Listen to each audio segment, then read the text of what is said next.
I'm Dr. Meier from Third Coast Foot and Ankle, and today we're going to address step number 2 in understanding the correct muscle groups to address when dealing with heel pain. So primarily heel pain is plantar fasciitis, or that tight ligament on the bottom of our foot.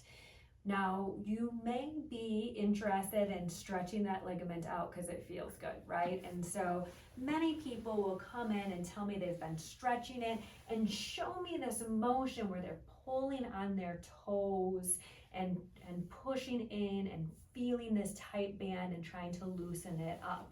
They may have even bought something online that has, gripped the toes and pulled it back and strapped the things all over the place.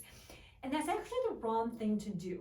And the reason is that this ligament that is damaged, the plantar fascia, doesn't have a muscle attached to it. It is just a tight, thick tissue that doesn't stretch easily. And so when we're pulling on it and we're stressing it, we're actually causing micro tears or strain on that ligament. So we don't want to stretch or strain the bottom of our foot. The area that we're trying to target when we are treating plantar fasciitis or heel pain is going to actually be these muscles back here in our leg. So the primary muscles that go into our foot and give our foot a lot of strength live right here in the leg. There are a few muscles inside the foot, but they're typically to handle the toes and things like that. And so that heel pain that you're having is not an imbalance of these little muscles inside your foot. It's truly an imbalance with the muscles and function of the leg and how it interacts with the foot.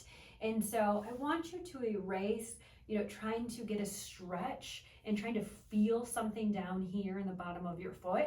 When we are stretching and trying to rehabilitate that ligament, we often need to focus on feeling that stretch in these calf muscles. Now, the calf muscles is more than just your Achilles tendon. There's actually a group of different muscles back here that need to be stretched.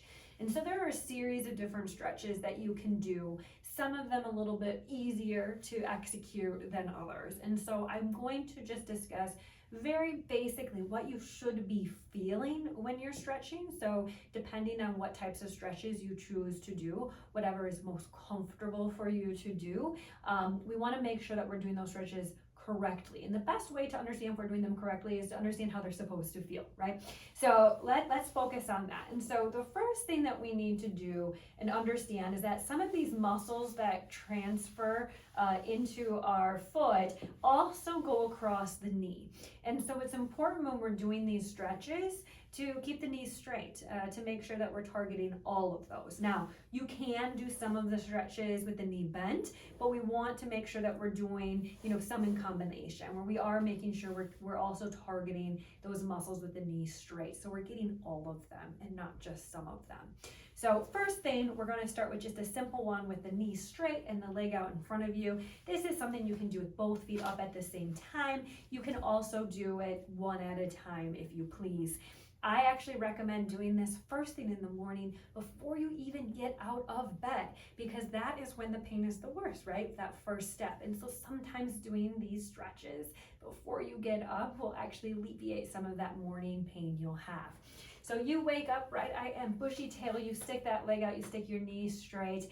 I'm going to recommend that you pull that whole foot forward. See how my foot is actually completely straight? I'm not necessarily pulling the toes. I'm pulling the whole ankle up forward. Now, for a lot of people, you're going to feel a stretch just like this. And this is all you have to do is just hold it here.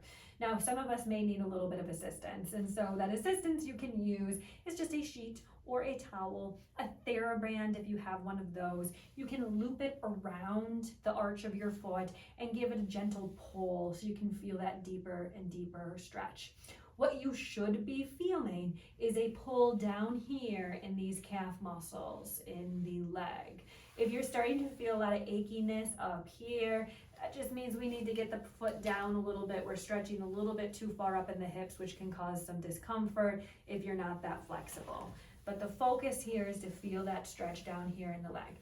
Now, it's also okay to twist the foot a little bit and kind of feel that stretch going all through the different muscles in this leg. Okay, so if I turn it inward, I can feel a little bit of a different pull on the outside here. If I twist my foot the other way, I feel a little bit of a different pull over here. Getting all of those muscles back there stretched is really, really important. Now, that is a good starter stretch. Now, some people will look up and ask me about stretches on the stairs. I actually recommend we avoid those stairs exercises when we're first starting to stretch because you lose a little bit of control. And I'm not even going to describe to you what they are. I'm just going to let you know if you are doing stair stretches, go ahead and take a pause on those and just focus on some of these passive stretching where you're really just listening and feeling your body and having complete control over it versus something that puts you in a vulnerable state. Okay. Now there are other stretches where you push up against a wall. You're going to Google and find a slew of them. I don't want you to get over complicated here. I want you to focus more on consistency of doing them. So find the stretch that targets those muscles in the calf muscle that works best and is easiest for you to do. If it's just one type of stretch, it's just one type of stretch. You don't have to do a myriad of a bunch of them. And my goal for you to do is to do this 3 times a day. When you are stretching, you should stretch and hold it for 30 seconds. You do not want to bounce your stretch. You just want to pause and hold it for 30 seconds. If you can do that 3 times a day, then that is sufficient. It takes a little bit of dedication and a lot of commitment to get through these stretching all the time. But I will tell you, it is the most important step, and that's why we're starting with this step. To remind you that this is going to give you the short-term gains, but also the long-term gains in getting rid of your heel pain. Now, if you need more assistance in this stretching, and if you have been stretching for weeks already and you're not noticing any results, then it is time to seek help.